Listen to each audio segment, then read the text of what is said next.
I'm chasing these commas for my mama and my family. Eat, sleep, grind. Do that in repetition. Eat, sleep, grind. Do that in repetition. Eat, sleep, grind. Do that in repetition. Well, I really don't sleep, man. Sleep is what I'm missing. Take over. Game on track. Okay, so I talk to a lot of people in and out of this group, and a lot of them all have the same thing. We want to get our first deal, right? We want to get the first deal. What do we have to do? So I'm about to tell you, if you're out there, if you've been putting out action and you're not getting any deals, here's why.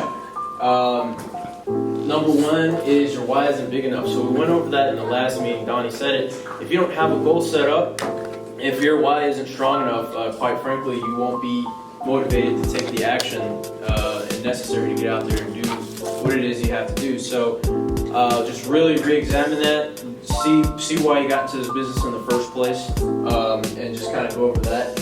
The second one is, are you consistently doing everything you can to possibly make a deal? At first I thought that it was all about dropping bandit signs every Friday. It's not about that anymore. It's about doing something every day, every second of the day. Everywhere I go, I'm shitting out business cards, flyers. I'm going to show you all how to use that flyer effectively wherever it is. And I talk to everybody. I mean, there's not a single day that I go without marketing something, without dropping something. You got to consistently market, right? You got to consistently be out there. Next is, are you recognizing what a deal looks like? This one can be very tough sometimes. 2 months ago, I had a deal where the seller was not motivated at all. They really didn't care, but yet I still turned it into a deal. So if you're not a closer and you know you're not a closer and you suck at sales, partner with someone who is. It's pointless to keep that lead in the inbox and you know it's $5,000, $10,000 sitting in there and you want to be greedy because you want all the money. Don't do that. 50% of something or 60% of whatever is better than sitting in the inbox, right? So I'm going to kind of examine these a little bit. So your why. So like I said earlier, you won't be motivated to take the necessary action towards stepping, towards your goal if your why isn't strong enough. So let's see my other bullet points here. Yeah, so if you're in the game for like money, or you see your homies doing it and you want to do it and you don't even know why you're doing it, you haven't even studied the business or examined the benefits and different avenues, it's the wrong reason. Get a different reason that's beyond that. Next is, nobody cares about your success as much as you do. So if you're out there and if you're complaining about, yeah, I'm not getting deals, well, hey, look, I don't care. Sorry, it's not my problem. I'm trying to, don't kill my vibe with your negativity. I don't want to hear it. So you have to own up to your success, right? If you're not getting deals, but you see big homie out there getting deals, well, it's your problem. It's not his problem. It's not, everyone here has the same opportunity as everyone else. We're all human, and on top of that, we're all like minorities, which I'm going to explain a little bit more. It's funny to say that, but you do have to examine what's going on in the world today. So next is marketing. So are you doing something every day to get a deal? For me personally, I have, my bandit sign campaign is on pause right now, but every day, I'm passing out flyers, I'm dropping business cards, I email like 50 to 100 people every day. Like, I'm knocking on everybody's doors. I'm like, hey, look, my name is Prince. I want you to interview me. Hey, look, this is what I do. How can I service your business? What can I do for you? How can I help you? I'm out there trying to push myself to get into different avenues. Are you mastering one marketing source at a time? This is very important. When I first started, I was everywhere. I did business cards, bandit signs, mailers. I kind of did door-to-door, but I couldn't really do it. I got too scared to do it. But the point being is I was everywhere. Like, I had the shotgun approach. This does not work in the beginning. If you want a deal, you have to pick one source and you have to market it effectively. And you have to learn more tips and tricks about it. Otherwise, what you'll be doing is you'll be tossing money out the window, and then you'll be stuck wondering why. You'll be that guy complaining like, hey, I'm not getting any deals. I don't know what's going on. It's still not my problem, but that may be something that is a problem. So for me, and Brandon went over this in the last meeting too. For me, bandit signs, MLS, and networking has been my deal sources right now. Bandit signs are very easy. Like everyone pretty much knows what a bandit sign is. You put 50 to 100 out a week, Friday after 5. Next is if you're not making at least one offer in this business, you're not doing enough. So every day I'm making at least 5 to 10 offers on properties. Like, I'm out there, like on MLS, I'm hitting up agents. Bless you. I'm hitting up agents, I'm talking to REO agents. I go to different networking events and I follow up with them. I'm like, hey, well, let's meet for coffee. I don't want to pay for your coffee, but I just want you to meet me at Starbucks so we can talk. You know, I'm hitting up everyone and their mom about a deal. Like, if any of you, I know some of y'all brought a deal to me before. If any of y'all brought a deal to me before, I'm hitting you up every day. I'm like, hey, what's up with your leads, man? Where's it at? Like, did you get an appointment yet? Or, you know, what are you doing with it? Next is marketing is the bloodline and life of your business, right? So if you're not out there, like I said, if you're not consistently doing something every day to get a deal, it sucks. It sucks being dry. I've been there before. After I got my first deal, I was dry for like 6 or 7 months. I wasn't doing nothing. And it was because of this. I wasn't doing enough action. I was doing the bare minimum. Nick, when I had the interview with Nick, he told me to turn up the marketing. Except for I turned down the marketing. Instead of 100 bandit signs, I was doing like 10 a week. I wasn't getting anything, I almost quit. Next is be comfortable with putting in, this is an important one, be comfortable with putting in work today and not seeing a result until tomorrow, next week, next month, or even next year. Real estate is not I'm putting in something today and I'm gonna get something tomorrow. It's way far from like that. You have to put in work today and you have to be okay with getting a result later down the road. I'll give you an example. So my first deal, when I got the phone call, it was like 4 weeks after I dropped those bandit signs. I didn't even know they were still up, but the guy called me and we did a deal. This rehab project that I have to go check out after this meeting, they called me like 6 or 7 months ago, and I stayed in touch with them every week. I'm like, hey, how's it going? What are you doing? You know, I became their friend. The really easy one was the husband liked World of Warcraft, so that was a win. Automatically we just got in and we talked about a lot of stuff. So always be following up. So these are, like I said, marketing methods that have worked for me. Bandit signs, MLS networking, I'm gonna go over those. Bandit signs, we talk about this like every day. You order from dirtcheapsigns.com, 50 to 100 a week on Fridays after 5. Set up a track phone and Google account to stay safe and mask your identity. You don't ever want to put your real number out there because you got people out there trying to do sting operations and stuff. Does anyone have any questions so far? Well, what's up, man? Anyone who's ever been caught? Huh? Anyone who's ever been caught? Caught? Besides me? No. I mean, I'm pretty sure other people have been caught. But what's up, Miguel? How do you put your number? How do you want people to call you? Yeah, so what you do is you take, $20, you go spend it at Walgreens or CVS, you buy a track phone. It's gonna give you this automatic number thing. Yeah. And then you register that number with Google Voice. So it's triple max. So it's cash, track phone, and Google. So it's supposed to make you safe, but I've still gotten caught like that before in Bulk Springs. I'm banned from putting cents in Bulk Springs and Duncanville. I don't know how. It's just part of the business. Next is MLS. So this is very self-explanatory. You can either dedicate or team up with a dedicated realtor to help you in your business and go make offers for you on MLS, or you can just get your license. Either way works. Pros. Okay, so I'm going over pros and cons of having a license. With the license, you do have an opportunity to make more money. I'll go over that a little bit, but since I think I'm the only licensed agent here, there's not a point for me to really, dig into that. You do have more controls on the deals, so you can see what hits the market ASAP. If it's a back on market, expired listing, an REO, you can get that information delivered to your inbox automatically. If it's something that's like $50 or less per square foot, which is something that'll add up to like 80, 90 with an ARV of 150 or 130 or whatever, you can see that fast. You can pull comps on demand. How many of y'all have like 4 or 5 realtors in this room that y'all hit up, right? I'm one of them too, right? How many of y'all can ever reach me? Nobody. except for Donnie, right? It's not because we're trying to ignore it. It's just he's got all this. I didn't believe my broker when he told me, but as soon as you get your license, for some reason, you're always busy. I don't know why. I don't know what happens in that process, but you're just always busy. You don't have time you have to really filter out these phone calls. So having the ability to pull comps on demand and see what stuff is selling for in the area is very powerful. Okay, all right. Let's go there. Let's go back.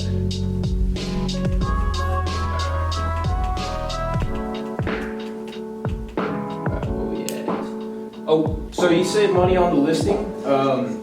So for example, when I fixed this, the first rehab project I did, I'm the listing agent on that one. That one sold. This one right here too. I'll be the listing agent when it's sold.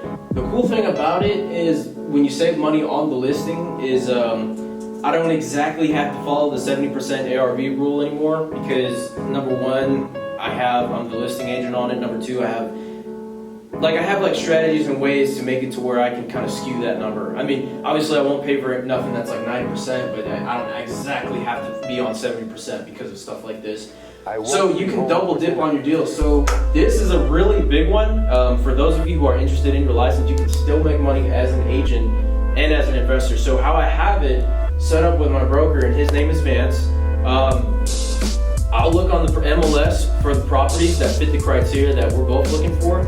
I'll make an offer on the property, right? So I'm gonna give you guys an example of a real life deal that we did. So we're looking at this house, and I think I made an offer on MLS for like $55K. That's a buyer's agent. So because I was the agent on the deal representing a client, I'm getting a paid upfront a commission of $1,600. So that's $1,600 on the front end, and then whatever we're gonna do, if we're gonna rehab it, if we're gonna wholesale it, we've created a way to where I can put my LLC on top of his LLC, and now I'm getting paid again. So this right here blew my mind, and that is like why I was like, okay, having a license is really important. Let me get that thing right now. So you can double dip on your deals. So let's see, and then yeah, that point right there is you get paid when you buy your own houses. So that's really cool. MLS is a database of highly targeted, motivated sellers. This is also another important one.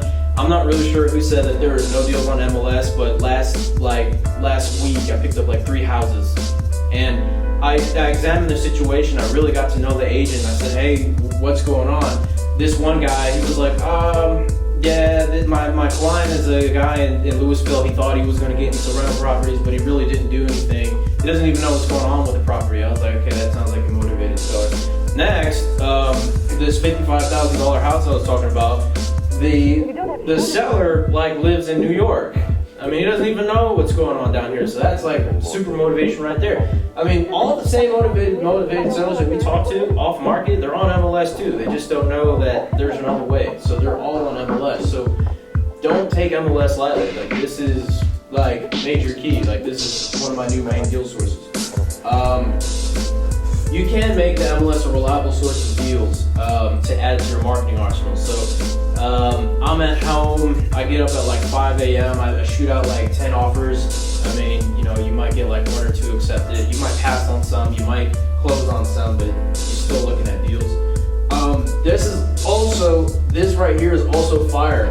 You will meet, so the realtors that you meet on these investment properties, they'll also refer you to other clients. Like this guy on the 55K house, he just hit me up. He was like, hey man, I have another client. You want to see this house before it hits the market? I was like, hell yeah, let's go, right? So now you have someone else bringing you deals. And now you know you're getting paid twice. So you're getting paid when you buy the house as a buyer's agent, you're getting paid on the back end for the investment. But it depends on how you set up your business structure. I'm just telling you how mine's set up. So the cons about getting your license is you do have to jump through a lot of hoops. Trek isn't the most friendliest thing on earth. They're very annoying. It does cost about $1,500 up front.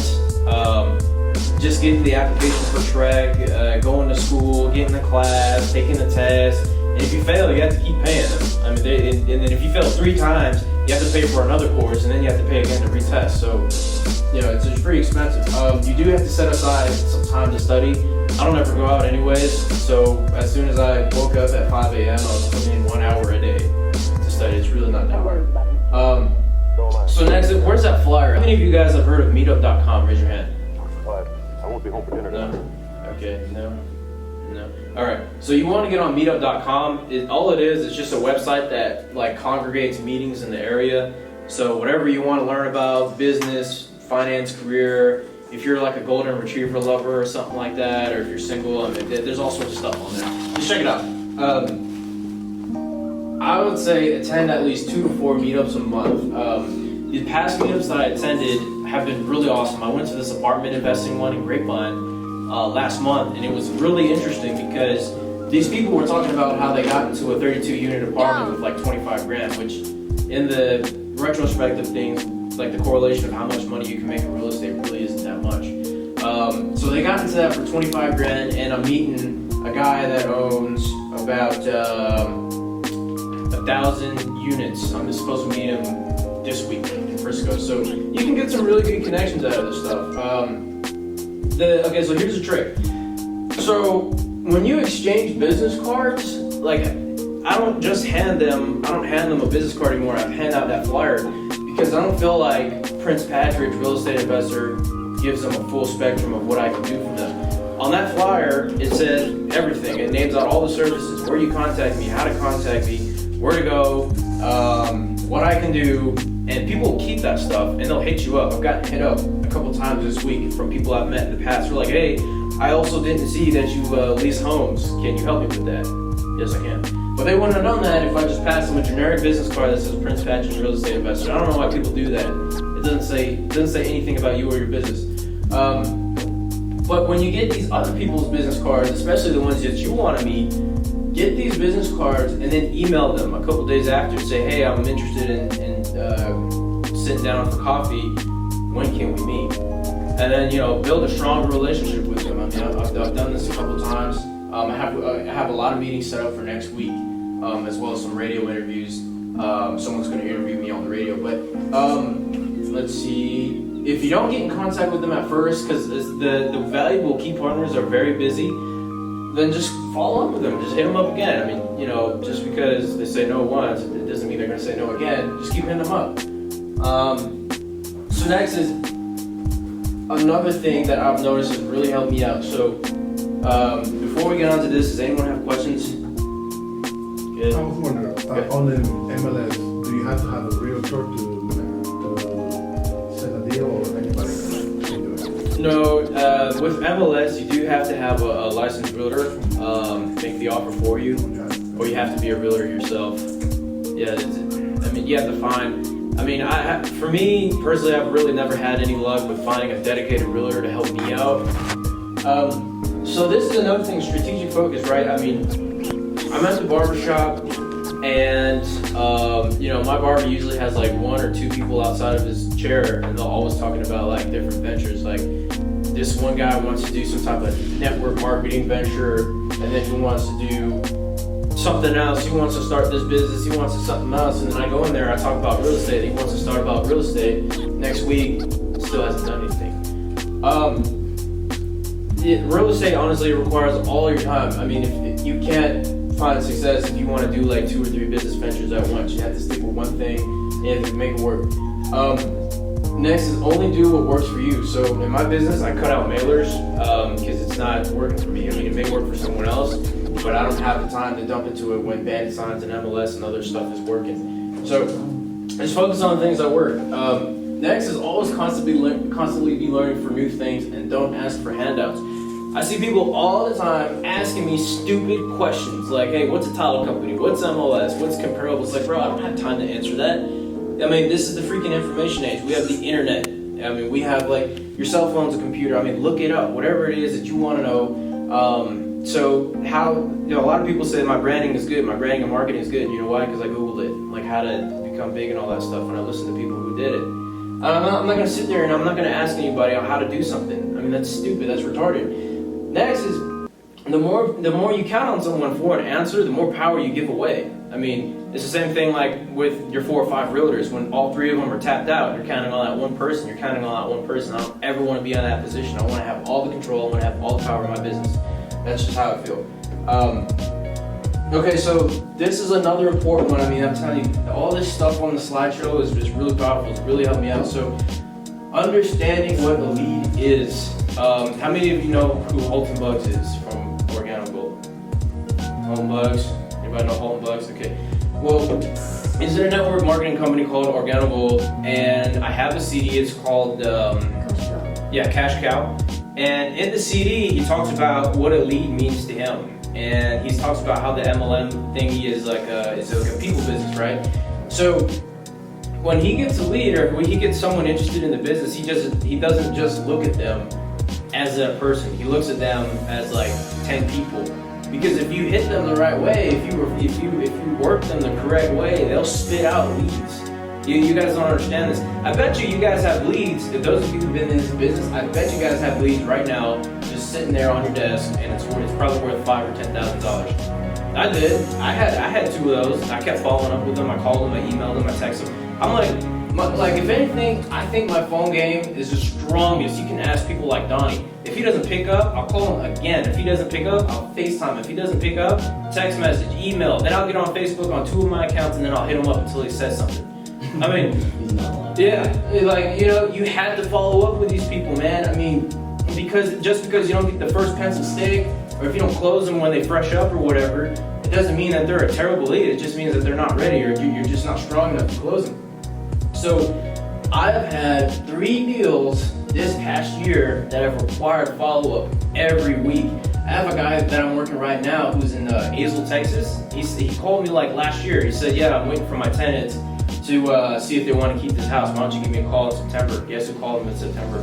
He didn't pick up, but he's still in contact with me. He won't talk to anyone else but me. I keep calling him. I'm like a gnat, man. Like, you guys don't understand. Like this follow-up thing. I mean, I bet you, any of you guys, if you have leads sitting in your inbox right now and you think they're dead, I bet you if you hit them up, they may have either sold to someone else, or they, like rented the property out or something. But they did something with the property that you could have followed up on. It could have been your deal. So next is ask for referrals. I have like 4 or 5 referrals that I'm working right now. This rehab project that I just closed on Friday, that guy, the World of Warcraft guy, because I spent 2 hours getting to know him and his family and where he lives and where he works and what his wife does and what he's done his whole entire life, he's given me like 4 referrals. He gave me his like next door neighbor who's going through a divorce, who I sent my contractor over there on Saturday to go get estimates on how much the rehab is going to cost. I mean, how powerful is that? I was like, hey man, I'll pay you $500 if the deal closes. He got more excited. He was like, oh dude, by the way, I know this person, here's their number, here's the name, here's their situation. What did I do? I just worked them. I didn't put out a ban sign. That this didn't require any mailers. I mean, this is just being a people thing. It's just being human. It's asking them, right?